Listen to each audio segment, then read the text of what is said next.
Just wanted to see what stuck out to you the most as you guys try and integrate AD into the starting lineup, and if it affects the way that you play offense, defense with Drummond, all that. What's your summary so far? Just another adjustment that we have to make, this season. Just another one, really. Playing with him is much different than not having him on the court. Something that we got to figure out offensively.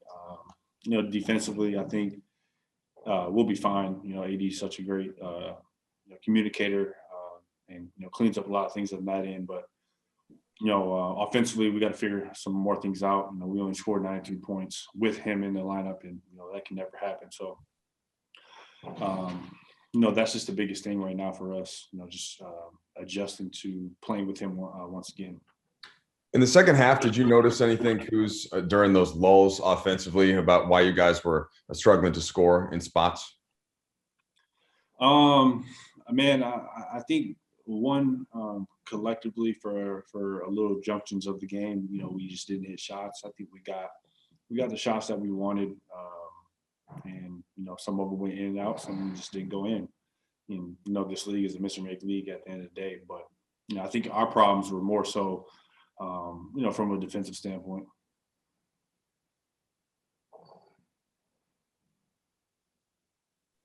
Oh, sorry, Kyle. We'll go with Kyle Gu next, please. Hey, Kuz. Obviously, even though AD was a little rusty and shooting the ball, he was taking shots at the end of the game, and he's been talking to us about how a lot of you guys have encouraged him to shoot in his minutes, which are obviously limited still. Is it, on one hand, more important to get him sort of those clutch reps and at least get a rhythm for shooting the ball than maybe the result of one night's game? I think we just got to get him up to speed in a whole. I think he's been out for 2 months. So I think that obviously there's going to be some rust, and there's going to be some with us all patience, and at the end of the day, it's Anthony Davis.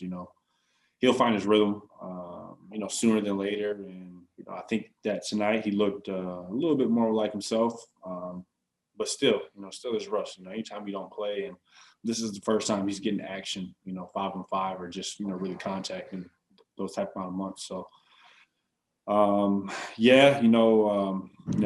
be all right though. Okay, Dan Wyke, please. Kuz, does seeding matter to this team? Is that something that is on your radar?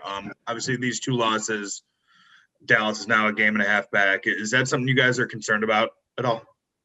No, I think seeding is matters for a lot of other teams in the league. I don't think it matters too much for us.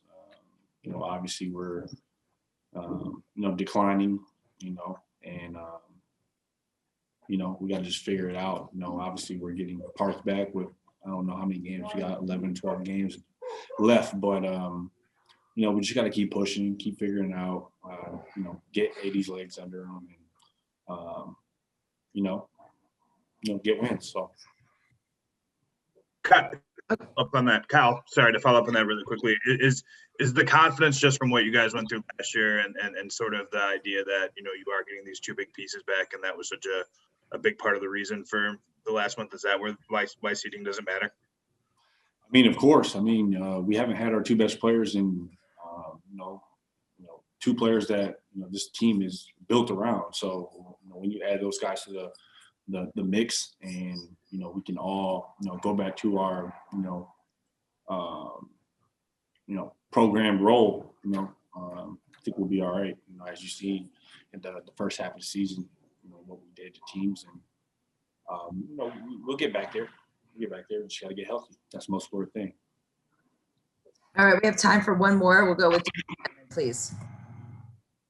Because you guys addressed the depth of your team in the offseason, brought in some new pieces because the bench numbers weren't all that great last year. And with that, at one point, Talon took West minutes. At one point, Andre took Mark's minutes. Tonight, Mark took Trez's minutes. How much is that on the individual player to kind of accept that and stay within the group? And how much does the group have to kind of like wrap their arms like around a guy like Trez tonight and, keep him, connected, even though they're not getting minutes?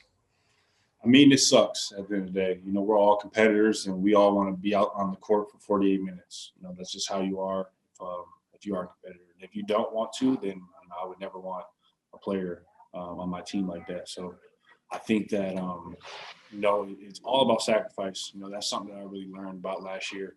I think something that I struggled with last year and, was hard on myself and down, a little bit, but I had great teammates that, stuck with me and, I figured it out. So, now's not the time to, be harping on yourself. And, if you don't play, you don't play. Just cheer on your teammate. We're trying to win championships right now. And that's the window that we're in. And it's at all costs. If you don't play, then you don't play.